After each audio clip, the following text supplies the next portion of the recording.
1-1.25 तासामध्ये मी तुम्हाला असं गोड चिंतन देणार आहे. फक्त एकच करा, सर्वांगाचे कान करून ऐका. कुणी बडबड करायचे नाही, कुणी गोंधळ करायचा नाही. परीक्षित राजाचा 7 दिवसामध्ये उद्धार झाला, खटवंग राजाचा 1 तासामध्ये उद्धार झाला. तुम्ही काळजीच करू नका, 1.25 तासात तुमचा उद्धारच करतो. फक्त लक्ष देऊन ऐका बरं. निवडलेला अभंग जगद्गुरु तुकोबारायांचा आहे, 4 चरणाचा आहे. आणि या अभंगामध्ये जगद्गुरु तुकोबाराय साधू संतांचं वर्णन करताय. जगद्गुरु तुकोबाराय देवाला म्हणतात, देवा मी तुला सोडून इतर देवांचं वर्णन करणार नाही, मी तुला सोडून अन्य साधू संतांचं वर्णन करणार नाही. आणि तुला सोडून जर मी इतरांचं वर्णन जर केलं तर आम्हाला ब्रह्महत्येचं पातक घडेल. आणि कांची स्तुती आम्हा ब्रह्महत्या, आणि कांची स्तुती आम्हा ब्रह्महत्या, आणि कांची स्तुती आम्हा ब्रह्महत्या, आणि कांची स्तुती आम्हा ब्रह्महत्या. एका वाचोनित्या पांडुरंगा, एका वाचोनित्या पांडुरंगा, आणि कांची स्तुती आम्हा ब्रह्महत्या, आणि कांची स्तुती आम्हा ब्रह्महत्या.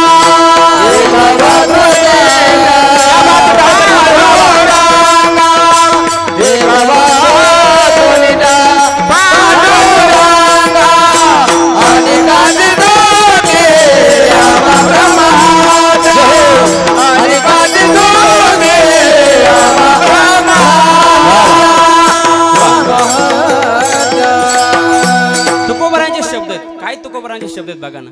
आणि कांची स्तुती आम्हा ब्रह्महत्या, एका वाचोनित्या पांडुरंगा, एका वाचोनित्या पांडुरंगा, आणि कांची स्तुती आम्हा ब्रह्महत्या. देवा आम्ही तुला सोडून इतरांचं वर्णन करणार नाही, आणि तुला सोडून जर आम्ही इतरांचं वर्णन जर केलं तर आम्हाला ब्रह्महत्याचं पातक घडेल. मग मला सांगा, तुकोबाराय असं म्हणतात, मग या अभंगामध्ये जगद्गुरु तुकोबारायांनी साधू संतांचं वर्णन केलंय, मग तुकोबारायांना ब्रह्महत्याचं पातक घडलं असेल ना? बोला बोला, तुमचं काय मत आहे? महिला मंडळ तुमचं काय मत आहे? पातक घडलं असेल का?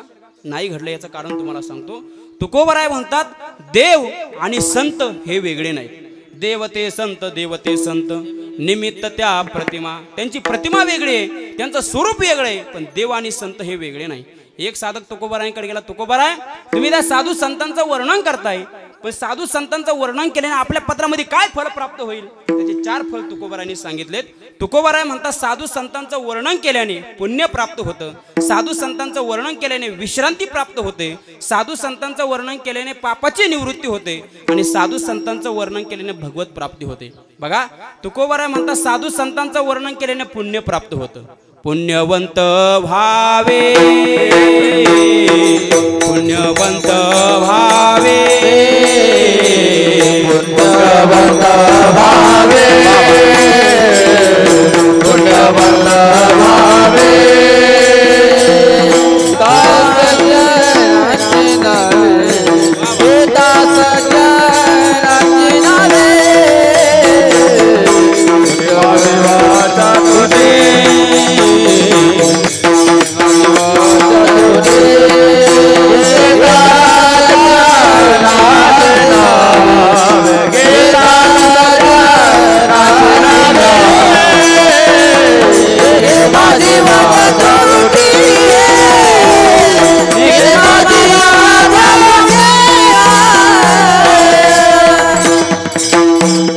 तुकोबाराय बोलतात, साधू संतांचं वर्णन केल्याने पुण्य प्राप्त होतं.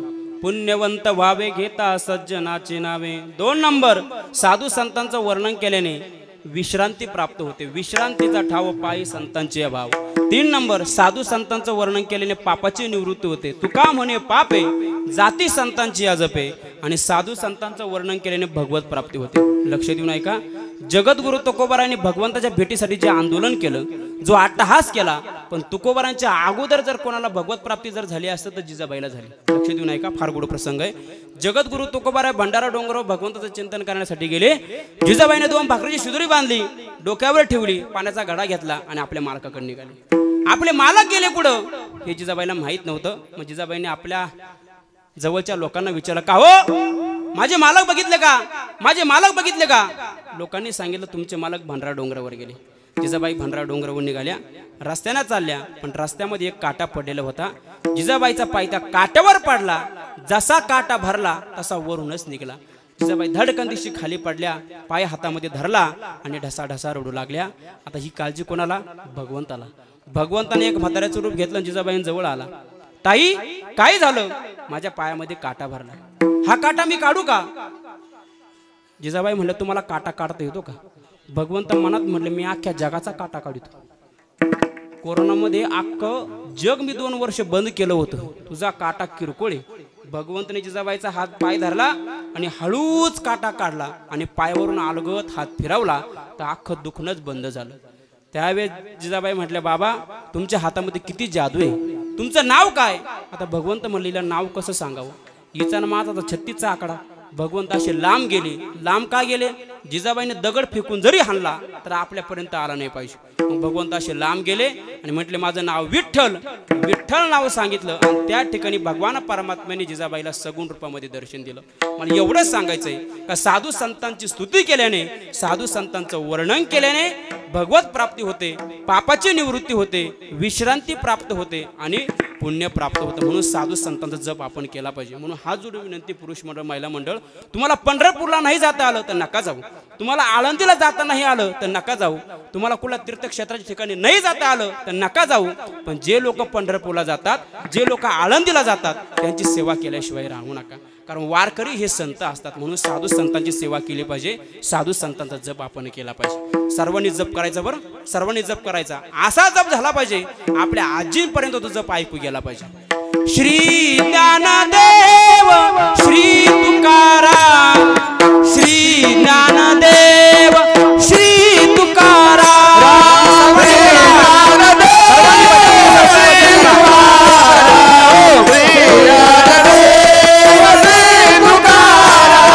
श्री ज्ञानदेव श्री तुकाराम, श्री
जप केल्याने पुण्य प्राप्त होतं. म्हणून तुकोबाराय म्हणतात मी त्या साधू संतांचं वर्णन करतोय. बर तुकोबाराय तुम्ही साधू संतांचं वर्णन करताय, पण त्या साधू संतांचं तुम्ही वर्णन करताय, त्या साधू संतांचं असं काय कार्य आहे, अशी काय महती आहे का तुम्ही त्यांचं वर्णन करता.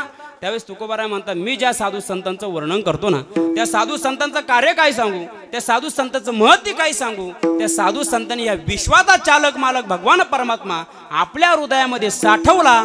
ते महाराज अभंगाच्या प्रथम चरणामध्ये साठविला हरी, साठविला हरी, साठविला हरी, साठविला हरी, साठविला हरी, साठविला हरी, साठविला हरी, साठविला हरी, साठविला हरी, साठविला हरी, साठविला हरी,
तुकोबाराय प्रथम चरणामध्ये सांगतात, मी ज्या साधू संतांचं वर्णन करतोय त्या साधू संतांनी ह्या विश्वाचा चालक मालक भगवान परमात्मा आपल्या हृदयामध्ये साठवला म्हणून मी त्यांचं वर्णन करतोय। एक पंडित तुकोबारायांकडे आला, म्हणू लागला, महाराज तुम्हाला काही शास्त्र शुस्त्र काही माहीत आहे का? हा, काही शास्त्र शुस्त्र माहीत आहे का? अभ्यास करावा। एकच टिपम बसतो सगळीकडे तेच सांगतो, वर्ष श्राद्धाला तेच सांगतो, दशक्रियाला तेच सांगतो, वास्तू शांतीला तेच सांगतो, असा पंडित तुकोबारायांना म्हटला। महाराज तुम्हाला काही शास्त्र माहीत आहे का? वर्णन कोणी कोणाचे करू नये असं सुभाषितकार सांगतात। विद्वानेव विजानाति विद्वज्जन परिश्रमम नहि वंद्या विजानाति गुरुवी प्रसव वेदनात। वर्णन कोणी कोणाचे करू नये, सामर्थ्याने सामर्थ्याचंच वर्णन करावं, विद्वानानं विद्वानातच वर्णन करावं, तर त्याचा महिमा आपल्याला कळू शकतो, अन्यथा कळू शकत नाही। तुकोबाराय बोलतात, तुका म्हणे अंगे व्हावे ते आपण तरीच महिमान येईल कळू, तर त्याचा महिमा आपल्याला कळू शकतो, अन्यथा कळू शकत नाही। म्हणून वर्णन कोणी कोणाचे करू नये। गरोदरबाईच्या वेदना वांजवाईला काय कळणार? तिनं कितीही प्रयत्न केले, किती आव आणण्याचा प्रयत्न केला, तर येईल का? नाही येऊ शकत महाराज। म्हणून वर्णन कोणी कोणाचे करू नये। पण या मूर्ती लोकांमध्ये आल्यानंतर संपूर्ण समाजाचं निरीक्षण करा। निरीक्षणांती एक गोष्ट आपल्या लक्षात येईल, या मूर्ती लोकातील प्रत्येक मनुष्य कोणाचं ना कोणाचं वर्णन करतोय। बाप मुलाचं वर्णन करतोय, मुलगा बापाचं वर्णन करतोय, आई मुलाचं वर्णन करतोय, मुलगा आईचं वर्णन करतोय। पण बाप मुलाचं वर्णन करतोय याच्यामध्ये नवल नाही, मुलगा आईचं वर्णन करतो याच्यामध्ये नवल नाही, मुलगा आईचं वर्णन करतो याच्यामध्ये नवल नाही, वैरी वैऱ्याचं वर्णन करतो याच्यामध्ये नवल। उदाहरण सांगा तुम्हाला, बघा, शाहिस्ते खानाला रोज डायरी लिहायची सवय होती आणि त्या डायरीमध्ये असं नमूद केलेलं होतं, छत्रपती शिवाजी महाराज आले तुफान वाऱ्यासारखे, महलामध्ये घुसले, गोंधळ घातला, कापाकापी झाली आणि त्या गोंधळामध्ये शाहिस्ते खानाची बहीण शाहिस्ते खानाकडे पळत आली, बोलू लागली, भाईजान मेरी बेटी लापता है, मेरी बेटी लापता है। छत्रपती शिवाजी महाराज आपल्या महलामध्ये आलते, गोंधळ घातला, कापाकापी झाली आणि त्या गोंधळामध्ये छत्रपती शिवाजी महाराजांनी माझी मुलगी पळवून नेली। याच्यावर शाहिस्ते खानाने स्मित हास्य केलं आणि आपल्या बहिणीला उत्तर दिलं, अगं छत्रपती शिवाजी महाराज आपल्या महलामध्ये आले मान्य आहे, गोंधळ घातला हेही मान्य आहे, पण तुझी मुलगी पळवली हे मान्य नाही, आणि चुकून जर पळवली असेल तर बेफिक राहा, काही काळजी करू नको, तो शिवाजी राजा तुझ्या मुलीला पोटच्या लिकीसारखं सांभाळेल। याच्यामध्ये नवल आहे महाराज। म्हणून बाप मुलाचं वर्णन करतो नवल नाही, मुलगा बापाचं वर्णन करतो नवल नाही, तो वैरी वैर्याचं वर्णन करतो याच्यामध्ये नवल आहे। काय छत्रपती शिवाजी महाराजांचं कार्य आहे महाराज, कीर्तनामध्ये नाव आलं म्हणून सांगतोय। छत्रपती शिवाजी महाराजांचं नाव घेतल्यानंतर अक्षय महाराज आपल्या अंगावर काटा उभा राहतो। बरं बाबा, आपल्या अंगावर काटा उभा राहतो, ज्याच्या अंगावर काटा उभा राहत नसं आपण सगळे मिळून त्याचा काटा काढायचा। छत्रपती शिवाजी महाराजांचं नाव घेतल्यानंतर आपल्या अंगाचं रक्त सळसळ करतं, ज्याचं रक्त सळसळ करत नाही श्रीजी महाराज त्याचं रक्त चेक करायचं, काहीतरी प्रॉब्लेम असला पाहिजे। काय छत्रपती शिवाजी महाराजांचे उपकार, माझी जाऊची पुण्याई कशी आली व फळाला, माझी जाऊची पुण्याई कशी आली व फळाला, यो बापाचा बाप राजा शिवबा जन्मला, यो बापाचा बाप राजा शिवबा जन्मला, बापाचा बाप राजा शिवबा जन्मला, बापाचा बाप राजा शिवबा जन्मला, माझी जाऊची पुण्याई कशी आली व फळाला, माझी जाऊची पुण्याई कशी आली व फळाला, यो बापाचा बाप राजा शिवबा जन्मला, यो बापाचा बाप राजा शिवबा जन्मला, यो बापाचा बाप राजा शिवबा जन्मला, यो बापाचा बाप राजा शिवबा जन्मला। वाघाच्या जातीची पोलाडी छातीची जगात वैभवशाली, वाघाच्या जातीची पोलाडी छातीची जगात वैभवशाली, शिवरायाची जयंती आली, माझ्या राजाची जयंती आली, शिवरायाची जयंती आली, माझ्या राजाची जयंती आली, जयंती आली, माझ्या राजाची जयंती आली, शिवरायाची जयंती आली, माझ्या राजाची जयंती आली, राजाची जयंती आली। हे छत्रपती शिवाजी महाराजांचे उपकार आहे महाराज। एक कवी वर्णन करतोय, मासाहेब तुम्ही जन्माला आले नसत्या बाटल्या असत्या आमच्या मुलीबाळी, अहो बाटल्या असत्या आमच्या मुलीबाळी, नसे राहिले आमच्या कुंकू कपाळी, जिजाऊ मासाहेब तुम्ही जन्माला आल्या नसत्या, नसती दिसली अंगणी तुळस, नसती दिसली अंगणी तुळस, नसते राहिले मंदिरावरती कळस, जिजाऊ मासाहेब तुम्ही जन्माला आल्या नसत्या, काशी की कला जाती मथुरा में मस्जिद बनती, अगर एक शिवाजी महाराज ना होते सबकी सुन्नत होती। आज या ठिकाणी अनिल महाराज कीर्तन करताना दिसला नसता आणि हा विधी सुद्धा संपन्न होत असताना दिसला नसता। ही कृपा जर कोणाची असेल तर छत्रपती शिवाजी महाराजांची, ही कृपा जर कोणाची असेल जिजाऊ मासाहेबांची आहे। धन्य धन्य तोराई शिवरायांची जिजाई,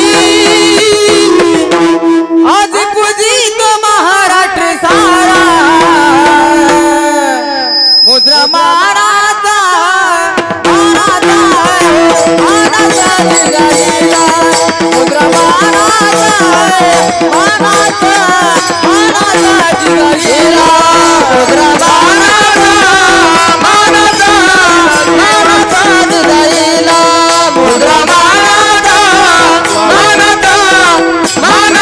जिजाईला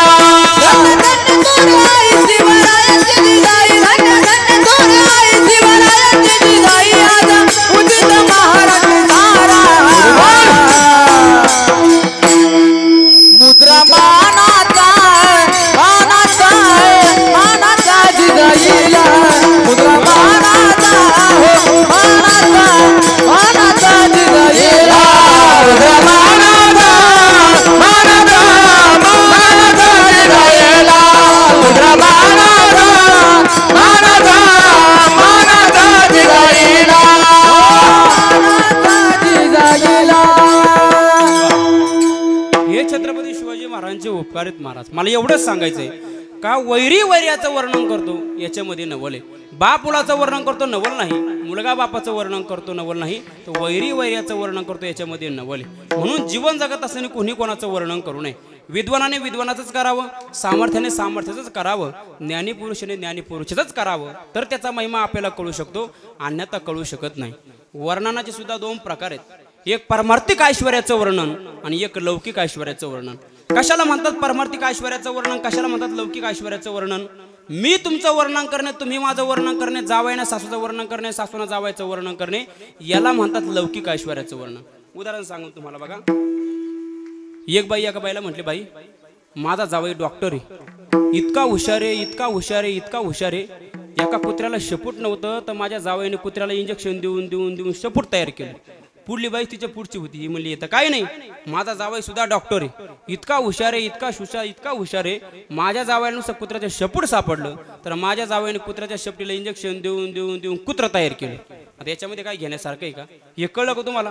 नाही. दुसरं सांगतो ऐका. 3 बाय एकत्रित आले. आता 3 बाय एकत्रित आल्या म्हणजे त्यांना काय समाधी लागन का? महिला म्हणून कांबळे अवघड मारा, कुठं जा, चव चव चव चव चव चव म्हणून मला त्यांना एक नाव आहे मारा, फुटका रेडिओ. म्हणून 3 बाय एकत्रित आल्या. एक बाई म्हणली, बाई माझा नवरा इतका लुकडा आहे, इतका लुकडा आहे, त्याच्या खांद्यावर जर हात टाकला तर खालीच बसतो. दुसरी बाई म्हणली, हे तर काही नाही, माझा नवरा इतका लुकडा आहे, इतका लुकडा आहे, त्याला जर नुसतं जर असं जर केलं ना तर उडून जातो.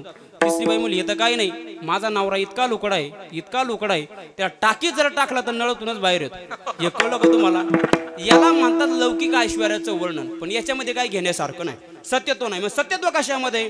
तर पारमार्थिक ऐश्वर्याचं वर्णन करणे याच्यामध्ये सत्यत्व आहे. जसं माझ्या जगद्गुरु तुकोबाराने या अभंगामध्ये केलंय. म्हणून तुकोबाराय म्हणतात, मी ज्या साधू संतांचं वर्णन करतोय त्या साधू संतांनी या विश्वाचा चालक मालक भगवान परमात्मा आपल्या हृदयामध्ये साठवला. आता साठवणं म्हणजे काय? फोटो घेणं आपल्या हृदयामध्ये टाकणं का? याला साठवणं असं म्हणतात का? नाही ना महाराज. एक माणूस घरी गेला, देवपूजा करायला बसला आणि तिने माझ्या कीर्तनातलं वाक्य ऐकलं, अनिल महाराजांनी तो भगवान परमात्मा हृदयामध्ये साठायला लावला. मग तिने काय केलं? देवाऱ्यामधला रांगणात घेतला, रांगणात, आणि तोंडामध्ये टाकला. त्या रांगणाचा एक हात पुढे एक पाय माग, तो खाली जाईना आणि वर येईना, फक्त असा करू लागला. ते बायकोना पाहिलं. बायको म्हणली, काय झालं? साप तर नाही निघाला? ती काठी घेऊन आली. ती म्हणली, अरे लय दिवसांनी नालेक सापडला, याच्या नळ्यामध्ये रांगणात गुतला, रोज मला हाणतो ना, आज तुला मी हाणते. महाराज बायकोना नवरा घेतला, असा पाळता घातला आणि अक्षय महाराज पाठीमध्ये लात मारली. कशी? डबा, रांगणातच पुढं. याला साठवणं असं म्हणतात का? नाही महाराज. भगवंताचं चिंतन करून तो भगवान परमात्मा साठवणं, याला साठवणं असं म्हणतात. म्हणून आमच्या साधू संतांनी काय केलं? अखंड चिंतन केलं, अखंड स्मरण केलं, तो भगवान परमात्मा हृदयामध्ये साठवला. परिणाम काय झाला ते मला अभंगाच्या दुसऱ्या चरणात.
तुकोबराय दुसऱ्या चरणामध्ये म्हणतात, त्या साधू संतांनी तो भगवान परमात्मा हृदयामध्ये साठवला.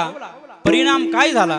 त्यांचे सरले येरझार जन्म आणि मरण याची निवृत्ती झाली. म्हणून या जीवानं त्या भगवान परमात्म्याला शरण गेलं पाहिजे. म्हणून माऊली ज्ञानोबराय बोलतात, जो मज होय अनन्य शरण, त्याचे निवारिणी मी जन्म मरण, या लागी शरणागत शरण्यमीची एकू. या जीवानं त्या भगवान परमात्म्याला शरण जर गेलं तर निश्चित जन्म आणि मरण याची निवृत्ती झाल्याशिवाय राहणार नाही. नदी समुद्राला शरण जाते, वासरू गायला शरण जाते, मुलगा आईला शरण जातो, तसं या जीवानं सुद्धा त्या भगवंताला शरण गेलं पाहिजे. म्हणून या जीवानं त्या भगवंताला प्रार्थना केली पाहिजे, देवा मी तुला शरण येतोय, तू मला तुझ्या कुशीमध्ये घे. आलो शरण तुला भगवंता, आलो शरण तुला भगवंता, घेई कुशीत तुझ्या भगवंता. आलो शरण तुला भगवंता, पुण्य झाले स्वस्थ जगी त्याला नाही भाव, त्याला नाही भाव देवा, त्याला नाही भाव, त्याला नाही भाव देवा, त्याला नाही भाव. पुण्य झाले स्वस्थ जगी त्याला नाही भाव, पुण्यवान होय रंक पापी झाला राव.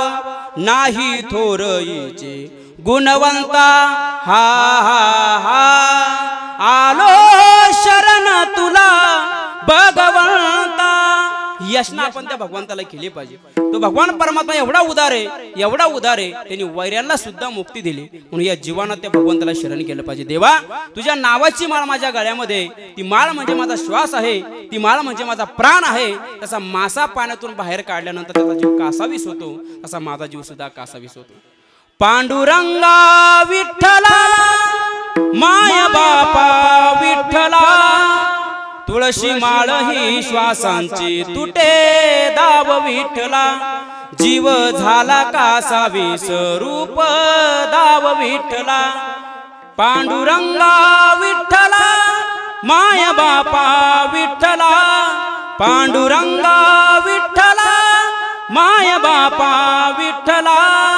याचना आपण त्या भगवंताला केली पाहिजे. म्हणून या जीवाना त्या भगवंताला शरण गेलं पाहिजे. म्हणून ज्याला हात नाही त्याला हाताची किंमत विचारा, ज्याला पाय नाही त्याला पायाची किंमत विचारा, ज्याला डोळे नाही त्याला डोळ्याची किंमत विचारा. म्हणून ज्याला पाय पवित्र करायचे असेल तीर्थयात्रा केली पाहिजे, हात पवित्र करायचे असेल भजनामध्ये कीर्तनामध्ये टाळी वाजवली पाहिजे, आणि डोळे जर पवित्र करायचे असेल तर कीर्तनामध्ये झोपलं पाहिजे. बरोबर का? डोळे जर पवित्र करायचे असेल तर माऊली ज्ञानोबरायांचं स्वरूप बघितलं पाहिजे. सुभाषितकार सांगतात, हस्तम पवित्रमिति दान पुण्यम, पादम पवित्रमिति तीर्थयात्रा, मुखम पवित्रमिति नाम घोषम, हृदयम पवित्रमिति ब्रह्मनिष्ठा. म्हणजे ज्याला हात नाही त्याला हाताची किंमत विचारा. माझ्या कुर्मादास महाराजांना इथून पाय नव्हते, इथून हात नव्हते, पण त्यांनी पंढरपूरची वारी केली. लक्ष देऊन ऐका. कुर्मादास महाराज घरामध्ये झोपलेले होते आणि भगवंताचं चिंतन चालू होतं. रामकृष्ण हरी विठ्ठल केशवा, रामकृष्ण हरी विठ्ठल केशवा. गावामध्ये भानुदास महाराजांची दिंडी आली. त्या दिंडीचे शब्द, त्या बहिणाचे शब्द कुर्मादास महाराजांच्या कानावर पडले. कुर्मादास महाराज आपल्या आईला म्हणतात, आई गावामध्ये दिंडी आली, आता कीर्तन सुरू होईल, मला कीर्तनाला जायचंय. आईने सांगितलं, बाळा त्या देवाने तुला हात दिले नाही, पाय दिले नाही, कशाला कीर्तन ऐकतो? कुर्मादास महाराज म्हणतात, आई मला पाय नाही, मला हात नाही, मला कुणीच जवळ करत नाही, पण या विश्वाचा चालक मला भगवान परमात्मा मला जवळ केल्याशिवाय राहणार नाही. आई मला कीर्तनाला जायचंय. त्यांचा 8 तास त्यांच्या आईच्या लक्षात आला. कुर्मादास महाराजांच्या आईने कुर्मादास महाराजांना उचललं आणि कीर्तनामध्ये नेऊन बसवलं. कीर्तन झाल्यानंतर भानुदास महाराज म्हणतात, कुर्मा तुला हात नाही, तुला पाय नाही, तू कीर्तनाला आला कसा? त्यावेळेस कुर्मादास महाराज म्हणतात, माझ्या आईने मला या ठिकाणी पोहोचलं केलं. बरं तू आता घरी जाणार कसा? महाराज मला घरी नाही जायचं, मग मला पंढरपूरला यायचंय. अरे कुर्मा तुला हात नाही, तुला पाय नाही, तू पंढरपूरला येणार कसा? महाराज देह जाऊ अथवा राहो पांडुरंगी दृढ भाव, माझा प्राण गेला तरी चालेल, पण मला पंढरपूरला यायचंय. सर्व वारकऱ्यांचे जेवण झाले, सर्व वारकरी झोपी गेले आणि कुर्मादास महाराज पाटीत 3 वाजता उठले, स्नान केलं आणि पंढरपूरची वाट धरली. ऐका माईबाप ऐका, पंढरपूरची वाट धरली. पाय नाही, हात नाही, असे पोटावर पडले आणि खरकत खरकत खरकत खरकत पंढरपूरची वाट धरली आणि पुढे जाऊन लावून लोकांना सांगू लागले, अहो आमच्या गुरूंची दिंडी येत आहे, त्यांच्या भोजनाची व्यवस्था करा. लोकांनी भोजनाची व्यवस्था केली. पाठीमागून भानुदास महाराजांची दिंडी चालली. भानुदास महाराज म्हणतात, का हो आम्ही येणार आहोत हे तुम्हाला ठाऊक कसं? आम्ही येणार आहोत हे तुम्हाला ठाऊक कसं? लोकांनी सांगितलं, तुमचे शिष्य पुढे गेले ना, कुर्मादास महाराज, त्यांना हात नाही पाय नाही, त्यांनी सांगितलं आमच्या गुरूंची दिंडी येत आहे, त्यांच्या भोजनाची व्यवस्था करा. भानुदास महाराजांच्या डोळ्यातून पाणी आलं.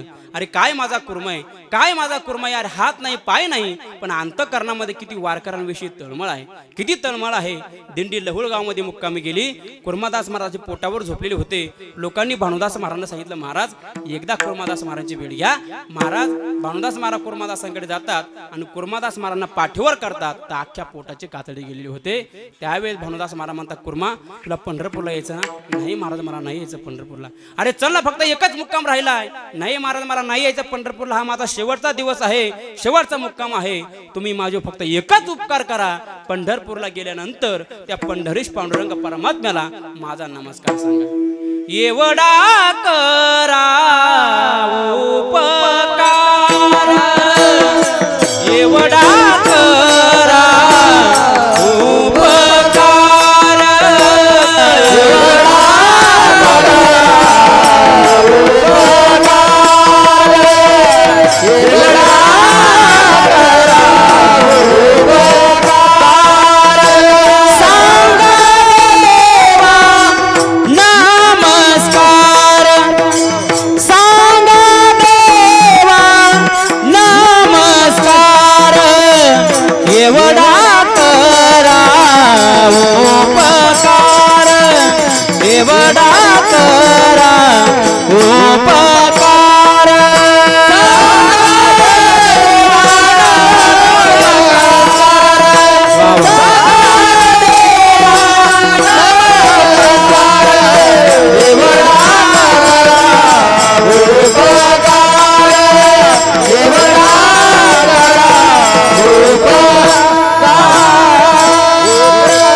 आपला प्राण ठेवून देतात. आपण कधी लवळगावमध्ये जर गेलो तर कुर्मादास महाराजांची समाधी. मला एवढंच सांगायचंय का कुर्मादास महाराजांनी इथून पाय नव्हते, इथून हात नव्हते, पण त्यांनी पंढरपूरची वारी केली. तर भगवान परमात्म्याने आपल्याला अनमोल किमतीचा निर्दय दिलाय. आपण याचा अनठाई उपयोग करतो. या संधीचं सोनं केलं पाहिजे, हा देह सार्थकी लावला पाहिजे. कबीरदास महाराज म्हणतात, मनुष्याचं आयुष्य 3 गोष्टीमध्ये चाललंय, खाण्यामध्ये चाललंय, पिण्यामध्ये चाललंय आणि झोपण्यामध्ये चाललंय. आऊट हात का मानव देह अल्लाने तुझ दिया, आऊट हात का मानव देह अल्लाने तुझ दिया, खाया पिया सुख से सोया नाहक जमाना खोया, खाया पिया सुख से सोया नाहक जमाना खोया. मला खायला असावं, मला प्यायला असावं, मला झोपायला असावं, याच्यामध्ये समाधान मानतो आणि सगळं आयुष्य याच्यामध्ये निघून जातं. काही लोक खातात महाराज, एक जण पंक्तीला बसला, भात आला टाका भात, भाजी आली टाका भाजी, पुरी आली टाका पुरी, जिलेबी आली टाका जिलेबी. अक्षय महाराज इथपर्यंत आलं बुवा. जिलेबी खाली, निम्मी जिलेबी आत आणि निम्मी जिलेबी बाहेर. नंतर कडी आली, कडी कडी कडी कडी म्हणून टाका कडी. शेजारचा म्हणला, अरे स्वांगा किती खातो, ही जिलेबी पाय निम्मी आत आहे निम्मी बाहेर आहे, आता कडी कुठे घेशील? तो म्हणा, तू गबस, तुला काय करायचं, मी या जिलेबीच्या पुंगळीत भरी. लोकांनुसार खायला लागतो महाराज. आपण जर दिंडीमध्ये जर गेलो, दिंडीमध्ये महाराज जे लोक दिंडीमध्ये नाश्ता करत नाही, ते लोक दिंडीमध्ये घरी नाश्ता करत नाही, ते लोक दिंडीमध्ये नाश्त्याचा आग्रह धरतात. आता नाश्त्याचा अर्थ आहे आश्नितम न आश्नितम इति नाश्ता. खाल्यासारखंही वाटलं पाहिजे आणि न खाल्यासारखंही वाटलं पाहिजे, याला म्हणतात नाश्ता. पण लोक नाश्ता जोपर्यंत काष्टा फिटत दे तोपर्यंत नाश्ता, इतका नाश्ता खाल्ला. आता मला सांगा, सकाळी नाश्ता पोटभर झाला, दुपारी थोडं कमी जेवावं ना? नाही ना महाराज, डबल कोयता मारून गाडी भरते. संध्याकाळी कमी जेवावं ना? हा, संध्याकाळी जेवण कसं करतात? कपाळाला आणि पोटाला बोट लावून पाहतात. कसं? जोपर्यंत पोट कपाळासारखं टणक होत नाही तोपर्यंत भरीतच राहत. सकाळी नाश्ता पोटभर केला, दुपारी जेवण पोटभर केलं, संध्याकाळी जेवण पोटभर केलं. मग असे लोक दुसऱ्या दिवशी दिंडीमध्ये कधी दिसत नाही. मग उसात मकात बांधाचे आड ले लोटा चळ झाडी, याला म्हणतात खाण्याचा ताळेबंद जर हुकला तर माणसाची हाल होते.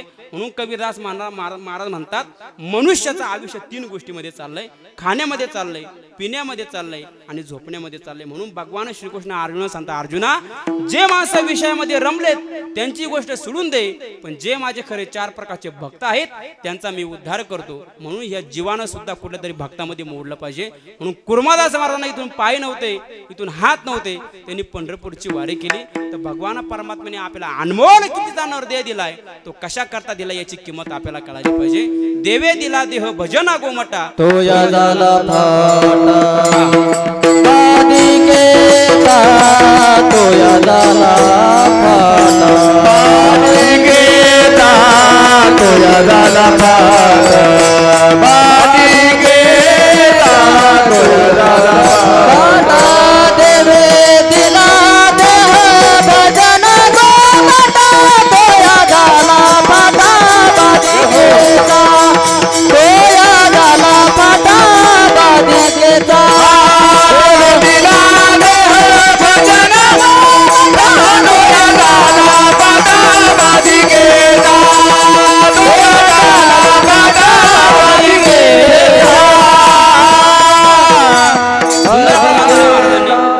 देवे दिला देह भजना घुमटा, तो या झाला फाटा बाधिकेचा. म्हणून हे इंद्रिय आपण त्या भगवान परमात्म्याला वाहिले पाहिजे.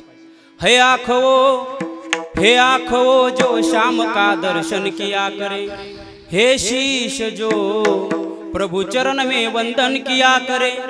बेकार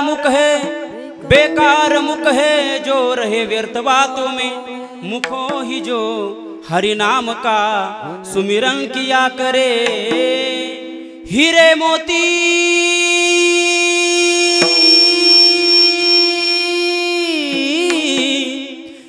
मोती से नहीं शोभा हाथ की, हे हाथ जो भगवन का पूजन किया करे. ऐसी लागी लगन मेरा हो गई मगन, वो तो गली गली गली हरि गुण गाने लगी, महलों में पली बन के जोगन चली. संत मीराबाईंना पिण्याकरता विष दिलं, पण जे भगवान परमात्म्या करता नाचकाम चालू होतं ते नाचकाम काही थांबलं नाही. पग घुंगारू बांध मीरा नाची रे, पग घुंगारू बांध मीरा नाची रे, पग घुंगारू बांध मीरा नाची रे, पग घुंगारू बांध मीरा नाची रे, पग घुंगारू बांध मीरा नाची रे, पग घुंगारू बांध मीरा नाची रे, पग घुंगारू बांध मीरा नाची रे, पग घुंगारू बांध मीरा नाची रे. विष का प्याला राजा जी ने भेजा, क्या प्याला राजा जी ने भेजा, विष का प्याला राजा जी ने भेजा, विष का प्याला राजा जी ने भेजा. पीवत पीवत मीरा नाची रे, पीवत पीवत मीरा नाची रे, पग घुंगारू बांध मीरा नाची रे, पग घुंगारू बांध मीरा नाची रे, पग घुंगारू बांध मीरा नाची रे, पग घुंगारू बांध मीरा नाची रे, पग घुंगारू बांध मीरा नाची रे, पग घुंगारू बांध मीरा नाची रे, पग घुंगारू बांध मीरा नाची रे. संत मीराबाईंना पिण्याकरता विष दिलं, पण जे भगवान परमात्म्या करता नाचकाम चालू होतं ते नाचकाम काही थांबलं नाही. याला परमार्थ असं म्हणतात, याला साधना असं म्हणतात आणि याला भक्ती असं म्हणतात. संत जनाबाई होऊन गेल्या, आपल्या वडिलांसोबत एकदाच पंढरपूरला गेल्या तर पुन्हा घरी नाही आल्या. महाराज आपण किती वेळा जातोय आणि नातवासाठी खुळखुळा घेऊन घरी येतोय. हा, संत जनाबाई आपल्या वडिलांसोबत गेल्या, बाबा मला घरी नाही यायचं. संत जना तुझा सांभाळ कोण करणार? विश्वाचा जो सांभाळ करतोय, सकळ विश्वाचा सांभाळ करतोय, तो माझा सांभाळ करणार. बापाने आपल्या मुलीचा हात सोडून दिला आणि संत जनाबाईंना नामदेव महाराजांची भेट झाली आणि संत जनाबाई नामदेव महाराजांच्या घरी राहून राहिल्या. 16 जणांचं कुटुंब होतं, 16 जणांचं, आणि सर्व काम संत जनाबाई आवरायच्या. झोपायला 12 वाजायचे आणि 4 वाजता उठायचे. कशाला? मोबाईल पाहिला. बरोबर ना? Facebook, Instagram, WhatsApp. महाराज या मोबाईलमुळे अनेक जणांचं वाटोळं झालं, पोरांचं वाटोळं झालं, पुरींचं वाटोळं झालं. माझी खरं सरकारला एक विनंती, ही इंस्टाग्राम खरं बंद झालं पाहिजे. महाराज मुलं बिघडतात याच्यातला काही भाग नाही, मुली बिघडतात याच्यातला काही भाग नाही. महाराज लग्न झालेल्या बाया सुद्धा बिघडतात हे इंस्टाग्राममुळे. फार वाईट आहे महाराज. म्हणून त्या संत जन्माई उठायच्या कशाला? जातेवर दळण तळायला आणि सुंदर जातं म्हणायचं. जात्याच्या मुखी घाली ते ग मोत्याचे दाणे, ओव्या गावून ईश्वरात दासी जनीच्या घरात, दळण दळिले सख्या श्रीहरी, आळ चोरीचा माझ्यावरी. सुंदर माझे जाते ग फिरते बहुतेक, ओव्या गाऊ कौतुके तू ये रे बा विठ्ठला. सुंदर जातं म्हणायच्या. आणि संत जनाबाईंच्या डोक्यामध्ये वा झाल्या. काय झाल्या? काय झाल्या? वा झाल्या. पूर्वीच्या काळामध्ये वा व्हायच्या, आता वा गेल्या महाराज. का बरं गेल्या? साबण तरा तराचे आले, शॅम्पू तरा तराचे आले, निरमे तरा तराचे आले. परवा फेसबुकला मारा मी एक निरमा बघितला, washing powder Nirma, washing powder Nirma, दूस सफेदी निरमा सी आई, रंगीन कपड़ा तो खिल खिल जाए, सबकी पसंत निरमा. वॉशिंग पाउडर निरमा, निरमा जमतंय का? जमतंय. मी हे काय शिकलो माहितीये का? जर कोरोना जर आला आणि कीर्तन बंद जर झाली तर जाहिरात म्हणून आपल्याला काम मिळावं म्हणून शिकलोय. बरं ऐका, संत जनाबाईच्या डोक्यामध्ये वा झाल्या. भगवान परमात्मा यायचे, संत जनाबाईच्या डोक्यामधील ऊ काढायचे, नख ठेवायचे आणि ऊ मारायचे.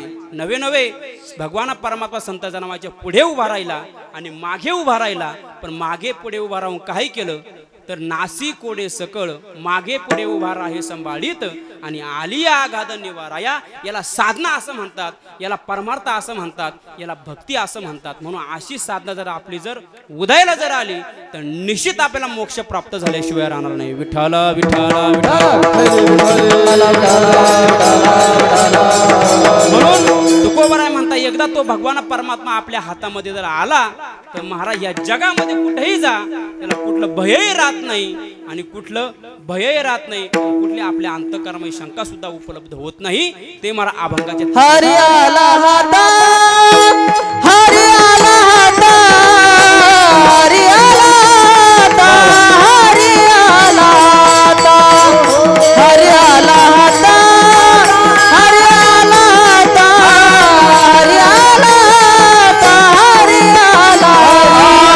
हरियाला तो भगवान परमात्मा आपल्या हातामध्ये आला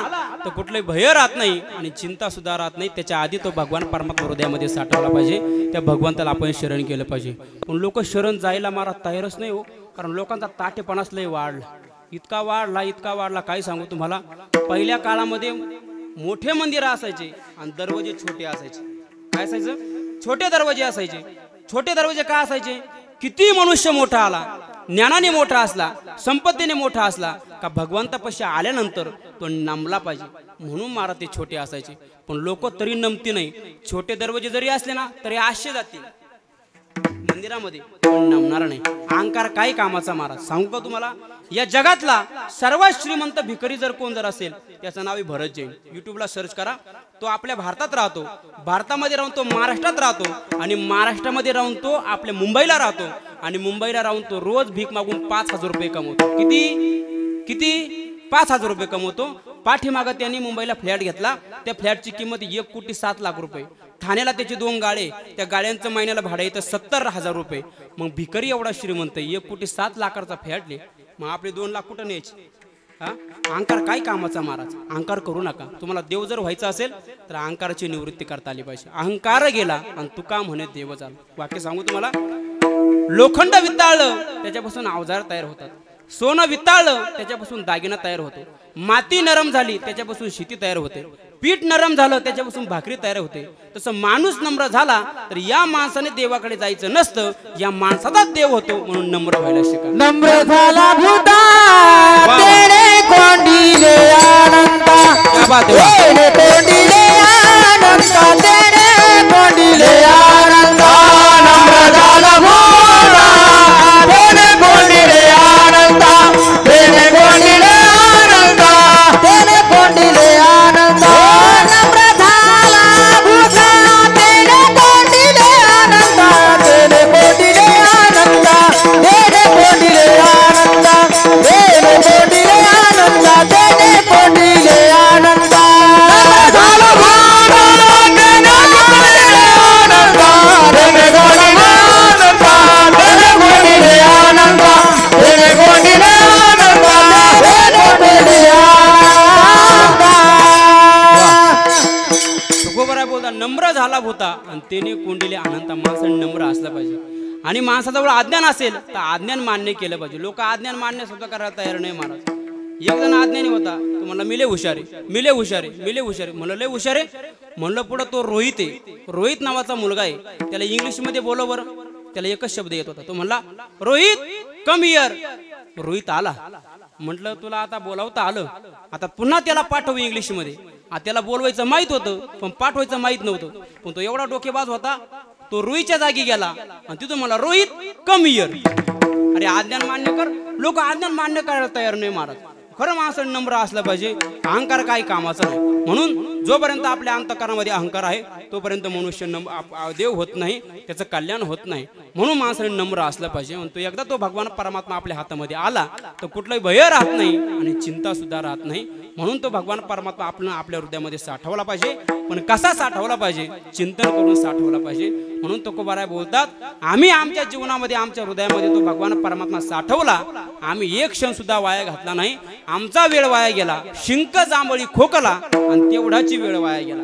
आम्हाला शिंक आली, आम्हाला जांभळी आली, आम्हाला खोकला आला, आमचा तेवढा वेळ वाया गेला. नाहीतर आम्ही अखंड भजन केलं. मला पांडुरंग ध्यानी, पांडुरंग मानी, पांडुरंग ध्यानी, पांडुरंग मानी, पांडुरंग ध्यानी, पांडुरंग मानी, पांडुरंग ध्यानी, पांडुरंग मानी, पांडुरंग ध्यानी, पांडुरंग मानी, पांडुरंग ध्यानी, पांडुरंग मानी, पांडुरंग ध्यानी, पांडुरंग मानी, पांडुरंग ध्यानी, पांडुरंग मानी. तुकोबाराय बोलतात पांडुरंग ध्यानी पांडुरंग मनी, जागृती स्वप्ने पांडुरंग. त्याच्यामुळे काय झालं. मरण माझे मरून गेले, मज केले अमर माझं मरण मरून गेलं. म्हणून त्या भगवंताचं आपण चिंतन केलं पाहिजे. लक्ष देऊन ऐका. शेवटचं उदाहरण सांगेल. आपलं कुळ कितीही अपवित्र असू द्या तर आपण जर त्या भगवंताचं चिंतन जर केलं तर अपवित्राचं रूपांतर पवित्रामध्ये होतं. बघा आपण जर पंढरपूरला जर गेलो, आळंदीला जर गेलो, ते बुक्केवाले राहतात बघा, अष्टगंधवाले, गंधगुळीवाले. त्यांनी एक फंडा कार्यक्रम सुरू केला पैसे मिळत म्हणून. जे हिंदी गाणी आली ना, हिंदी गाणी, ते हिंदी गाण्यावर ज्ञानोबा तुकोबा विठोबा असे शब्द लावतात आणि त्या गाण्याचे कॅसेट तयार करतात. प्रत्येक वर्षी एक गाणं निघतं महाराज. पाठीमागे एक गाणं आलं होतं बघा. भक्त पुंडलिकासाठी उभा राहिला विटेवरी, धनी मलाही दाखवाना विठुरायाची पंढरी. त्याच्या पहिल्या काढव्यामध्ये एका वेश्येची मुलगी भक्ती करून धन्य झाली, कानोपात्रेला देवानं मंदिरात जागा दिली भक्ती पाहुनी भक्ताला भक्ती पाहुनी भक्ताला भेटायाला श्रीहरी धनी मलाही दाखवाना विठुरायाची पंढरी. गाणं संपलं. आता अर्थ आहे का? एक 16.5 वर्षाची कानोपात्रा नावाची मुलगी इतकी सुंदर आहे इतकी सुंदर आहे पान खावं आणि गळ्यातून दिसावं इतकी लावण्य सुंदर. त्या कानोपात्राने एखाद्या सुकलेल्या फुलाला स्पर्श जर केला तर फुल पुन्हा उमडायचं इतकी ताकद होती त्याच्यामध्ये. पण बापन जाणे तत्वता माता दावणी सर्वथा. तिला आई माहित होती पण बाप माहित नव्हता. लोक निंदा करायची. एका वेश्याची मुलगी आली एका वेश्याची मुलगी आली. महाराष्ट्रामध्ये थोतू थोतू करतात त्या मुलीची. अपवित्र कुळामध्ये जन्म झालाय. एका वेश्याची मुलगी आणि त्या मुलीला माऊली ज्ञानोबांची भेट झाली. माऊली तुम्ही सकल संत शिरोमणी आहात तुम्ही ज्ञानांचे राजे आहात. माऊली अपवित्र कुळामध्ये माझा जन्म झालाय. मी एका वेश्याची मुलगी आहे. लोक माझी निंदा करतात लोक माझ्या अंगावर थुंकतात. माऊली मला मोक्ष भेटेल. माऊली सांगा ना मला मोक्ष मिळेल का? माऊली ज्ञानोबा बोलले मुली तू एकदाच पंढरपूरला जा. किद्दा? एकदाच. धन्य कान्होपात्राजी झाली भाग्याची भेटी झाली ज्ञानदेवाची. दर्शन माऊलीचं झालं दर्शन ज्ञानराजांचं झालं आणि माऊली शब्दावरती कानोपात्रा पंढरपूरला गेली. दर्शन करत देवाच्या पायाजवळ आली. वय 16.5 आहे. अपवित्र कुळामध्ये जन्म झालाय आणि त्या मुलीने देवाच्या पायावर आपलं डोकं ठेवलं आणि आपला प्राण तिथे सोडून दिला. कोण मुलगी कोण मुलगी? तपासांती कळा एका वेश्याची मुलगी. महाराष्ट्राचे आपल्या मंदिराचे काड्या कुलपा लावण्यात आले. 4 शाखेचे 4 ब्राह्मण गोळा झाले आणि प्रत्येकाचं मत सुरू झालं. तुमचं काय मत हो? एका वेश्याच्या मुलीने देवाला बाटवलं देवाला आंघोळ घालावं लागेल. तुमचं काय मत हो? अपवित्र कुळामध्ये जन्म झालेल्या मुलीने देवाला अपवित्र केलंय देवाला अभिषेक घालावा लागेल. प्रत्येकाचे विचार भिन्न भिन्न. आणि त्या मंदिरामध्ये अनंत शास्त्री नावाचे ब्राह्मण होते. विद्वान होते महाराज. साधना होते. त्यांनी बघितलं एका मुलीने देवाच्या पायावर आपला प्राण दिलाय आणि मुलगी वेश्याची याच्यावरती सामान्य नाही. लोकांनी विचारलं शास्त्री तुमचं मत काय? अनंत शास्त्री नावाचे ब्राह्मण म्हटले मी आता सांगू शकत नाही. मग रात्री 1 वाजता मला देव जे सांगेल ते करणार मी. कारण पहिल्या काळामध्ये साधूला देव बोलत होता. आता आम्ही मस्त ढवळे कपडे घालतो आमच्या स्वप्नात देव नाही महाराज. पण ते अनंत शास्त्री होते. साधना होती परमार्थ होता. अनंत शास्त्री नावाच्या ब्राह्मणाने कानोपात्राचं प्रेत घेतलं आणि मंदिराच्या गाभाऱ्यामध्ये ठेवलं आणि शेजारी झोपले. अनंत शेजारी त्या कानोपात्राच्या शेजारी झोपले आणि ठीक 1 वाजता विटेवरच्या पांडुरंग परमात्म्याने झोपेला अनंताला आवाज दिला. अनंता या मुलीसारखी मुलगी जगात नाहीये विश्वात नाहीये. अंतकालेचे मामेव स्मरण मुक्त्वा कलेवरण प्राण जाईपर्यंत ह्या मुलीने माझे पाय सोडले नाही. अनंता या मुलीची समाधी माझ्या उजव्या हाताला बांध. मला सांगा पंढरपूरला गेल्यानंतर पहिलं दर्शन देवाचं का पहिलं दर्शन कान्होपात्राचं? कान्होपात्राचं. याला एकच कारण का कान्होपात्राने अंतकाळामध्ये तो भगवान परमात्मा आपलासा केला. म्हणून दादांनो आपला शेवट जर गोड व्हावा जर तुम्हाला जर असं वाटत असेल तर त्या भगवंताचं आपण चिंतन केलं पाहिजे. अंतकाळीचा सोयरा आणि तुका म्हणे विठुधरा नवे याच्या पुढे जाऊन आमच्या साधू संतांनी सांगितलं नाही तुम्हाला देवाचं चिंतन करता आलं. पण जे देवाचे भक्त आहेत ऐका बरं जे देवाचे भक्त आहेत त्या भक्तांचं जरी आपण चिंतन जर केलं तरी आपला शेवट गोड झाल्याशिवाय राहणार नाही. कारण या जगातला एकमेव असा भक्त आहे तो भक्त विश्वाच्या मालकाला आपल्या कडेवर घेऊन फिरत होता. राधे राधे राधे राधे घेई श्याम सुंदरा नेई आता झड करी आपुल्या मंदिरा क्षणभरी घरी असता करी खोडी शारंग पाणी खेळावया बाहेरी जाता आळ घेती गवळणी थापटोनी निजविते पळून जातो राजद्वारा. राधे राधे राधे राधे घेई श्याम सुंदरा. ही राधा या विश्वाच्या मालकाला घेऊन कडेवर घेऊन फिरत होती. या राधेचं जर आपण जर चिंतन जर केलं तर तिप्पट पुण्य प्राप्त होतं. म्हणून त्या आपण त्या भक्ताचं चिंतन केलं पाहिजे. आपण भगवंताचं चिंतन आपण केलं पाहिजे. तो भगवान परमात्मा किती सुंदर आहे किती सुंदर आहे याच्यापेक्षा त्या भगवान परमात्म्याने अंगामध्ये ज्या वस्तू परिधान केल्या त्या किती सुंदर आहे. अधरम मधुरम वदनम मधुरम नयनम मधुरम हसितं मधुरम हृदयं मधुरम नयनं मधुरम मधुराधिपते रखितं मधुरम. याच्या उलट एका गाण्यामध्ये फार गोड वर्णन केलंय. अशी चिक्क मोत्याची माळ होती ग 30 तोळ्याची ग चिक्क मोत्याची माळ होती ग 30 तोळ्याची ग तसा गणपतीचा गोंडा चौरंगी लाल बावटा ग गणपतीचा गोंडा चौरंगी लाल बावटा ग या चिक्क माळेला रेशमी मोशर दोराग या चिक्क माळेला रेशमी मोशर दोराग मऊ रेशमाच्या दोऱ्यात नवरंगी माळ ओविली ग रेशमाच्या दोऱ्यात नवरंगी माळ ओविली ग अशी चिक्क मोत्याची माळ होती ग 30 तोळ्याची ग चिक्क मोत्याची माळ होती ग 30 तोळ्याची ग हे वस्तूचं वर्णन आहे पण तो भगवान परमात्मा किती सुंदर आहे पाठामध्ये आमचे बाबा सांगायचे का रंभेला बनवण्यासाठी ब्रह्मदेवाने चंद्रावरून मुठभर प्रकाश आणला होता म्हणून रंभा एवढी सुंदर झाली मग मुठभर प्रकाशाने रंभा एवढी सुंदर होऊ शकते तर माझ्या भगवान परमात्म्याच्या चेहऱ्यावर कोटी चंद्राचा प्रकाश आहे तो किती सुंदर असेल तुझे ये निढळी कोटी चंद्र प्रकाश आणि कमल नयन हसे वदन हसे म्हणून त्या भगवंताला आपण शरण जायला शिकलो पाहिजे एकदा तो भगवान परमात्मा आपल्या हातामध्ये आला तर कुठलं भय राहत नाही आणि कुठलीही चिंता राहत नाही म्हणून तुकोबाराय बोलतात हरी आला हाता आणि मग कैसी भय चिंता म्हणून एकदा तो भगवान परमात्मा आपल्या हातामध्ये आला रे आला तर आपल्या जीवनामध्ये कुठलंही कर्मही उरत नाही आणि कुठलंही कामही उरत नाही ते मला अभंगाच्या 4थ्या चरणात सांगतो तुका म्हणे हरी तुका म्हणे हरी तुका म्हणे हरी तुका म्हणे हरी हरी तुका म्हणे हरी तुका म्हणे हरी तुका म्हणे हरी तुका म्हणे हरी तुका म्हणे हरी तुका म्हणे हरी तुका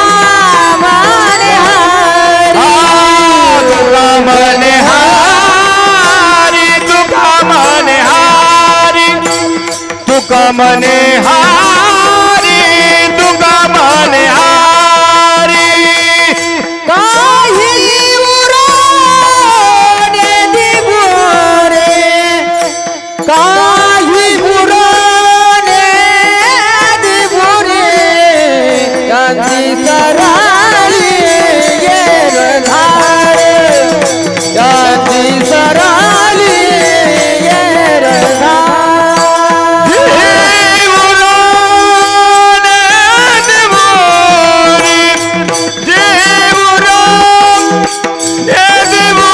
झाला सफल व्यापार झाला सफल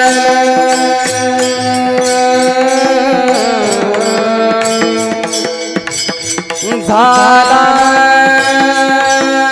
सफल झाला सफल व्यापार झाला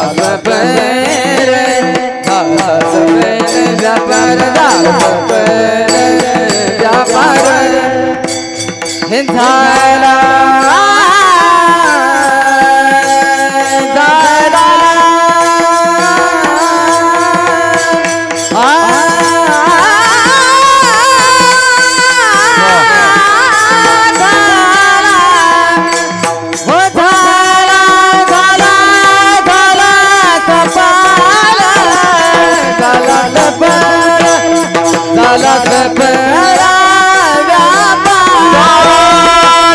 व्यापार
सफल व्यापार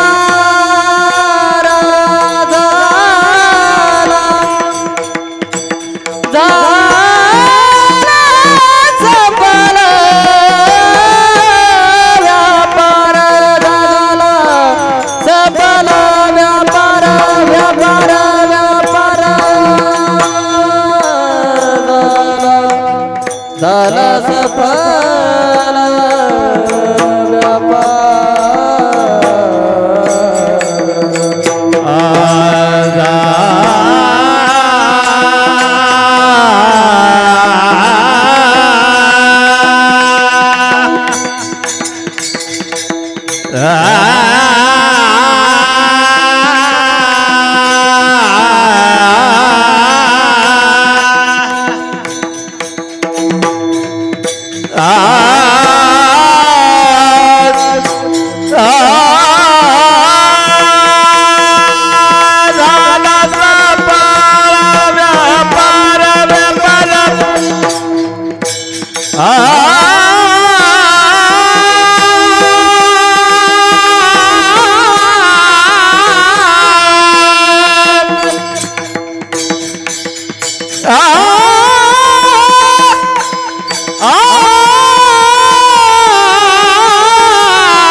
हरी आणि काही ओरून देवरी एकदा तो भगवान परमात्मा आपल्या हृदयामध्ये जर साठवला तर कुठलंही कामही उरत नाही आणि कुठलं कर्मही उरत नाही म्हणून त्या भगवान परमात्म्याचं आपण चिंतन केलं पाहिजे ते चिंतन करतं तर सर्वांनी हात वर करा सांगतो आहे महिला मंडळ पुरुष मंडळ सर्वांनी हात वर करा भजन करायचं टाळी वाजवून भजन करायचं हे आपलं भजन आपल्या आजीला ऐकू गेलं पाहिजे सुंदर भजन म्हणायचं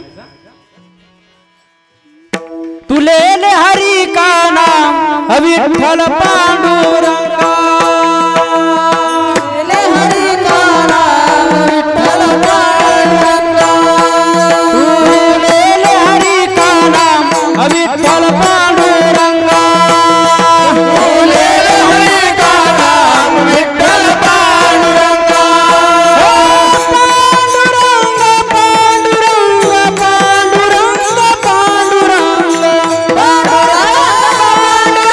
पांडुरंग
विठो पार कुमाई जय विठो पार कुमाई हरे विठो पार कुमाई विठो पार कुमाई विठो पार कुमाई विठो पार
म्हणून तुकोबाराय म्हणतात, एकदा तो भगवान परमात्मा आपल्या हातामध्ये आला तर आपलं कुठलंही काम उरत नाही आणि कुठलंही कर्मही उरत नाही.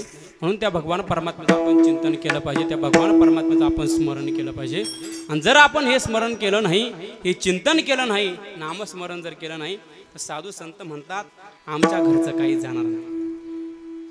हे जरी नाही काल तरी दुसरा येईल, हे जरी नाही काल, हे जरी नाही काल तरी दुसरा येईल, हे जरी नाही काल, हे जरी नाही काल तरी दुसरा येईल, हे जरी नाही काल, हे जरी नाही काल तरी दुसरा येईल, हे जरी नाही काल. सरद शेवटी बा काळ बांधून नेईल, सरद शेवटी बा, सरद शेवटी बा काळ बांधून नेईल, सरद शेवटी बा. एका जनार्दनी आमचं काय बजाईल, एका जनार्दनी आमचं काय बजाईल, एका जनार्दनी आमचं काय बजाईल, एका जनार्दनी आमचं काय बजाईल.